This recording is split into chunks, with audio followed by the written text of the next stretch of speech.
आपका स्वागत है साहित्यिक पाखी यूट्यूब चैनल पर।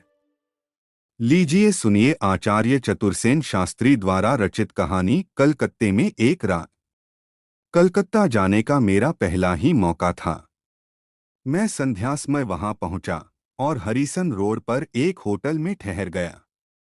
होटल में जो कमरा मेरे लिए ठीक किया गया उसमें सब सामान ठिकाने लगा। थोड़ी देर में सुस्ताया, फिर स्नान कर चाय पी, कपड़े बदल एक नज़र शहर को देखने बाहर निकला। बरसात के दिन थे। अभी कुछ देर पहले पानी पड़ चुका था। ठंडी हवा के झोंके मन को हरा कर रहे थे। चलने को तैयार होकर मैं कुछ क्षण तक तो होटल के बरामदे में खड़ा होकर बाजार की भीड़-भाड़, चहल पहल देखने लगा। गगनचंबी अट्टालिकाएं, प्रशस्त सड़कें, उन पर पागल की भांति धुन बांधकर आते जाते मनुष्यों की भीड़, मोटर, ट्रामगाड़ी, यह सब देखकर मेरा दिल घबराने लगा। मैं खड़ा होकर सोचने लगा, आखिर यहाँ मन में कैसे शांति उत्पन्न हो सकती है। अंधेरा हो गया था, परंतु बाजार बिजली से जगमगा रहा था। कहना चाहिए, बाजार की शोभा दिन की अपेक्षा रात ही को अधिक प्रतीत होती है। जो दुकानें अभी दिन के प्रकाश में सुस्त और अंधकारपूर्ण थीं, इस समय वे जगमगा रही थीं। ग्राहकों की भीड़-भाड़ के क्या कहने थे, किसी को पलक मारने की फुर्सत न थी। कुछ देर बाजार की यह बहार देखकर मैं नीचे उतरा। होटल के नीचे ही एक पान वाले की बड़ी शानदार दुकान थी। दुकान छोटी थी, पर बिजली के तीन प्रकाश से जगमगा रही थी। सोडे की बोतलें, सिगरेट, पान सजे धरे थे। सोने के वर्क लगी गिलौरियां चांदी की तश्तरी में रखी थीं। मैं दुकान पर जा खड़ा हुआ। एक चवन्नी थाल में फेंककर 2 बीड़ा पान लगाने को कहा। दुकानदार पान बनाने लगा और मैं सामने लगे कदे-आदम आईने में अपनी धज देखने लगा। पान और रेज़गारी उसने मेरे हाथ में दिए। मैंने पान खाए और एक दृष्टि हथेली पर धरे हुए पैसों पर डालकर उन्हें जेब में डालने का उपक्रम करता हुआ ज्यों ही मैं दुकान से घूमा कि एक गौरवर्ण, सुंदर, कोमल हाथ मेरे आगे बढ़कर फैल गया। मैं चलते चलते ठिठक कर ठहर गया।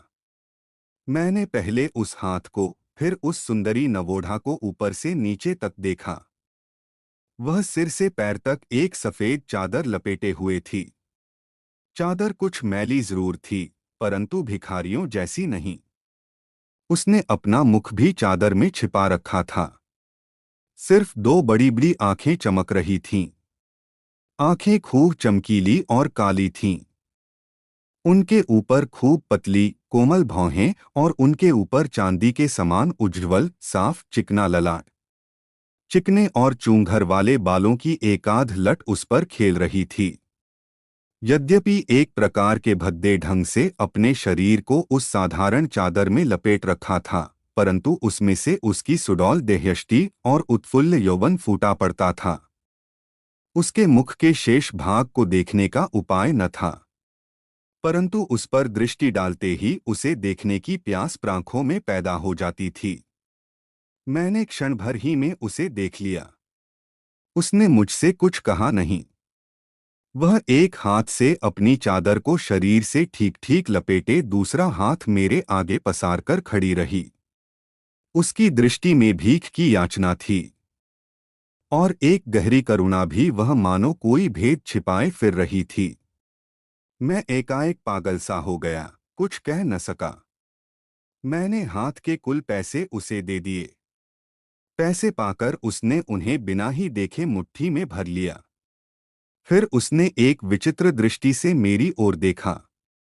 वह धीरे धीरे वहां से खिसककर सड़क के दूसरे छोर पर एक खंभे के सहारे खड़ी हो मेरी ओर देखने लगी। मुझे मालूम हुआ वह मुझसे कुछ कहना चाहती है। मेरे मन में कुछ विचित्र गुदगुदी सी पैदा होने लगी। बड़े नगर के विचित्र जीवन का मुझे कुछ ज्ञान न था। मैं देहात के शांत वातावरण में रहने वाला आदमी, परंतु वह स्त्री वहां खड़ी मेरी तरफ देखती ही रही। जहां वह खड़ी थी वहां काफी अंधेरा था। कुछ देर खड़ा मैं उसे देखता रहा। मुझे उसके निकट जाना चाहिए या नहीं, मैं यही सोचने लगा। अंत में मैं साहस करके उसके पास गया।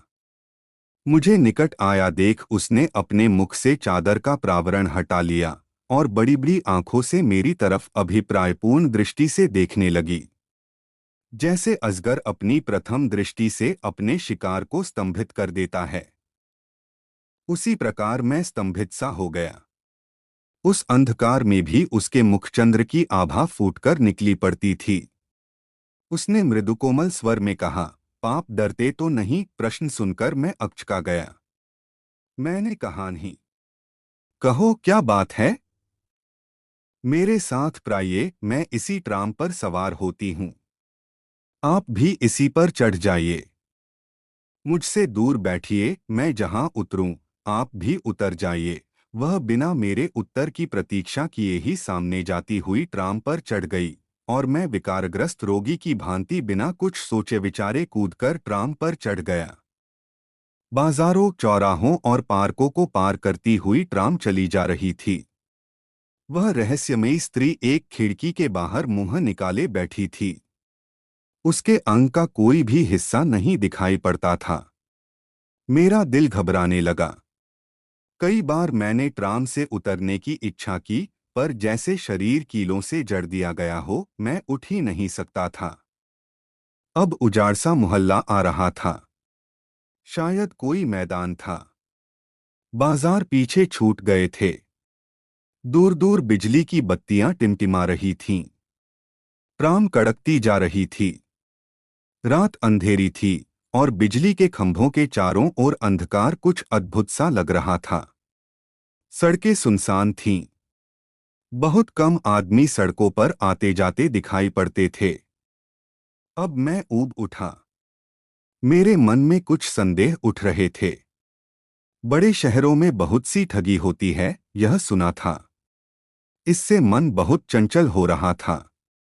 ज्यों ही ट्राम ठहरी, मैं उस पर से कूद पड़ा। साथ ही वह स्त्री भी उतर पड़ी। मैं एक ओर चलने को उद्यत हुआ ही था कि उसने बारीक और कोमल स्वर में कहा, उधर नहीं, इधर आइए। मैंने रुककर देखा।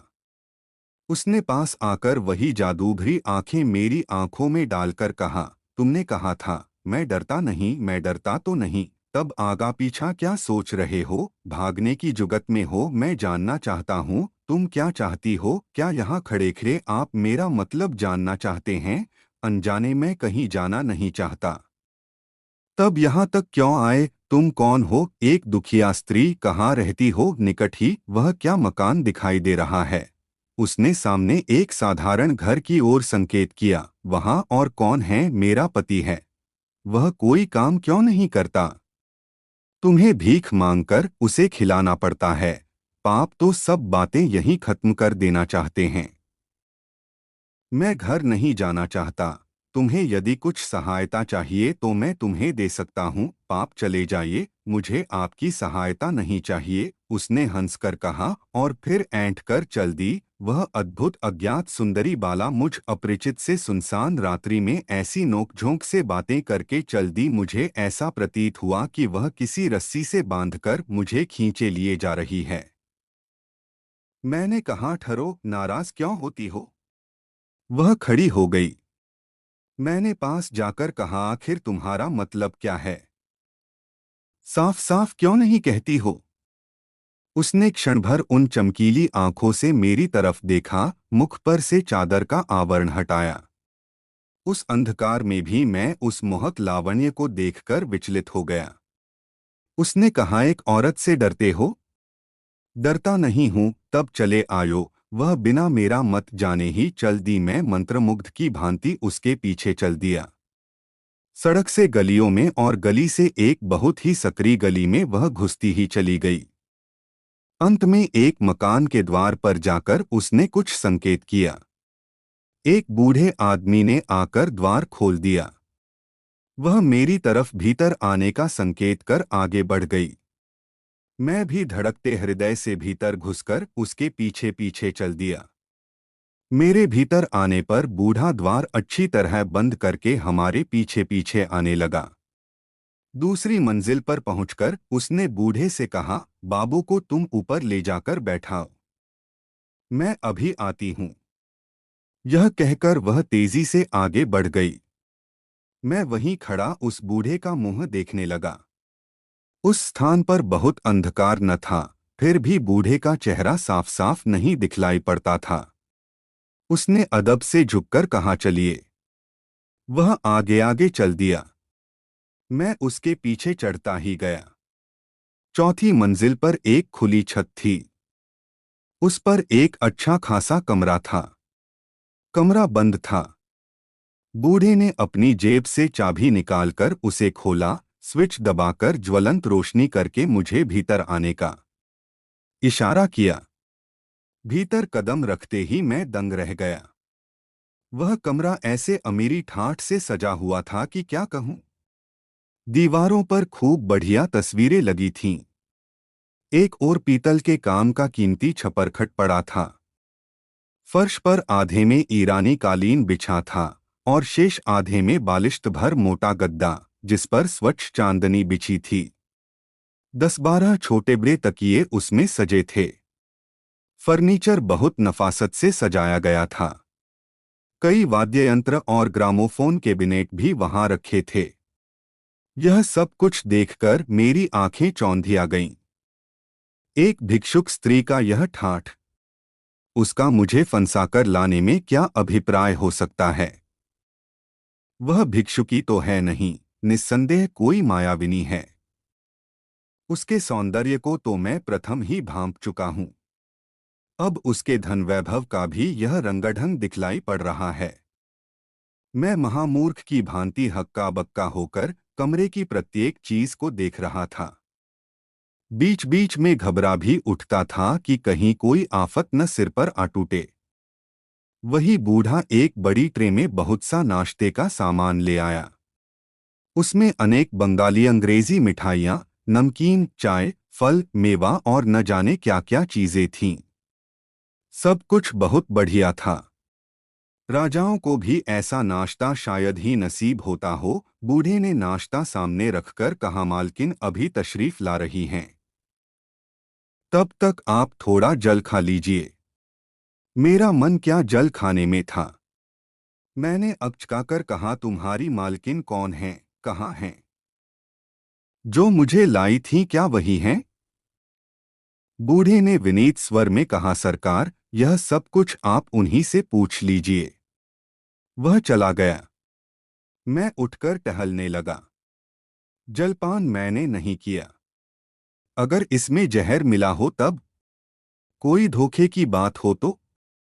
मैं उस आफत से भागने की जुगत लड़ाने लगा, परंतु रहकर मेरे पैर जकड़े जाते थे। मैं अभी सोच ही रहा था कि एक परम सुंदरी युवती ने कमरे में कदम रखा। वह बहुमूल्य साड़ी पहने थी, जिसके जिस्म पर सोफियाने और नाजुक रत्नजटित गहने थे। वह मुस्कराती आई और मेरे पास मसंद पर बैठ गई। उसके रूप की दोपहरी मुझसे सही न गई। मेरी आंखें चौंधी आने लगीं। वह रूप और यौवन, ऐश्वर्य और मादकता, मेरे होश उड़ गए।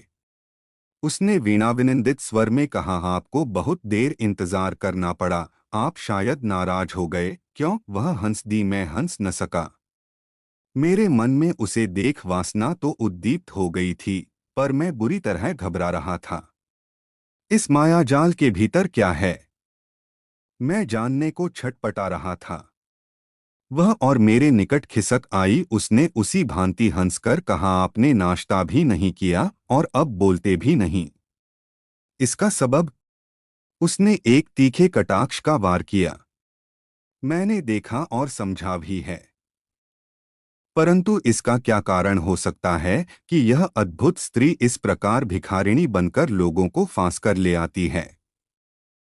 मैंने उससे पूछा, तब वहां आप ही थीं।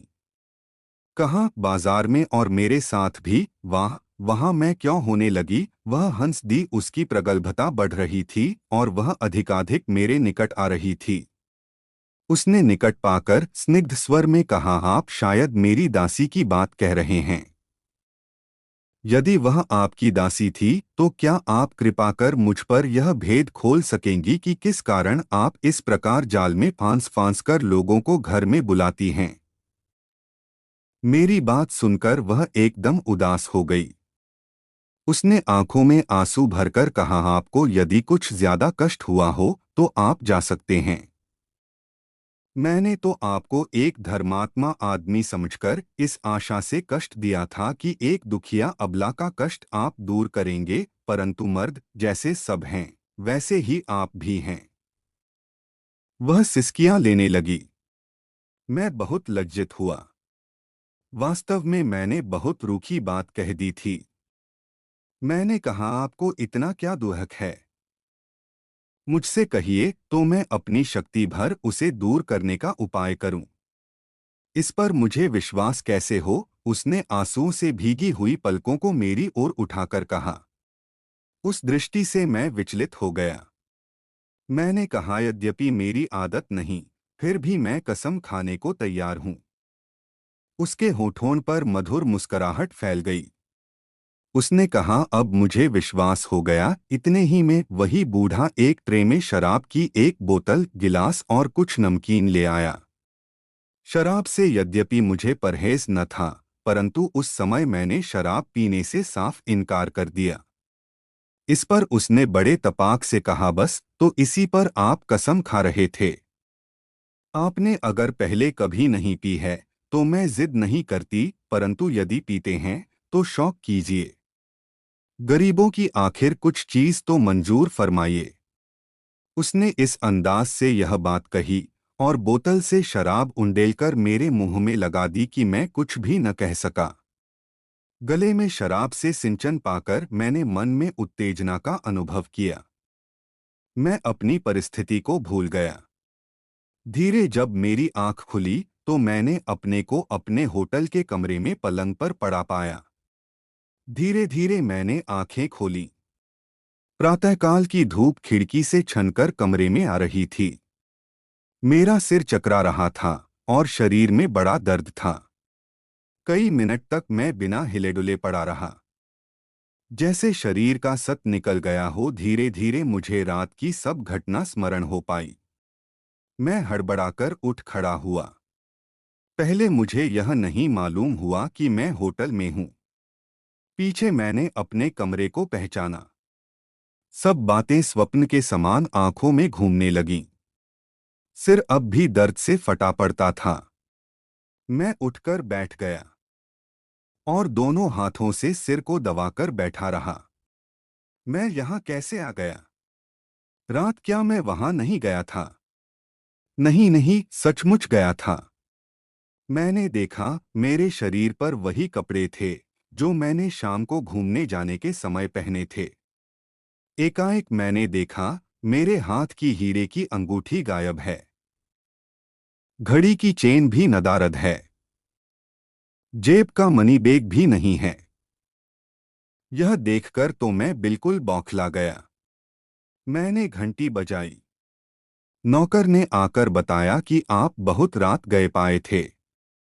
आपने ज्यादा शराब पी ली थी, इससे बदहवास हो गए थे। आपके जिन मित्र के यहाँ आपकी दावत थी, उनके दो नौकर आपको यहाँ गाड़ी पर पहुंचा गए थे। मैंने जल्दी जल्दी कोट बदन पर डाला और धड़धड़ाता हुआ पुलिस ऑफिस में पहुंचा। सब घटना की मैंने रिपोर्ट लिखाई। मेरा वर्णन सुनकर इंस्पेक्टर मुस्कराने लगे। वे तुरंत ही दो कांस्टेबलों को लेकर मेरे साथ चल दिए। मैं अनायास ही ठिकाने पर जा पहुंचा, जिस घर में जाकर मैं बेवकूफ बना था। इस समय उसके दरवाजे में ताला पड़ा था और उस पर टू लेट का साइन बोर्ड लगा था। पूछने पर पड़ोस के एक संभ्रांत बंगाली महाशय ने आकर कहा कि यह मकान उन्हीं का है और किराए को खाली है तथा कई महीने से इसमें कोई नहीं रहता है। जब मैंने उनसे रात की घटना का जिक्र किया तो वह हंसने लगे। उन्होंने कहा, बाबू का दिमाग फिर गया है।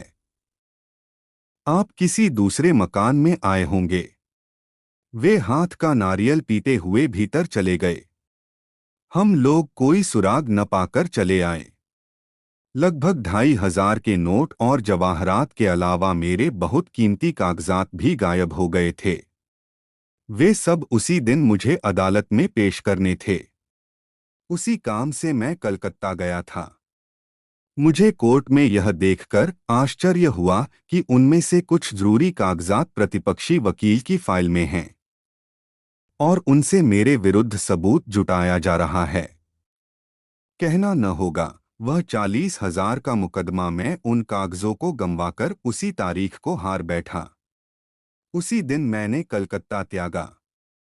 घर आकर बहुत कोशिश उस भेद को खोलने की पर शोक कुछ पता न चला। इस प्रकार कलकत्ते की वह एक रात मेरे जीवन में एक काल रात बन गई।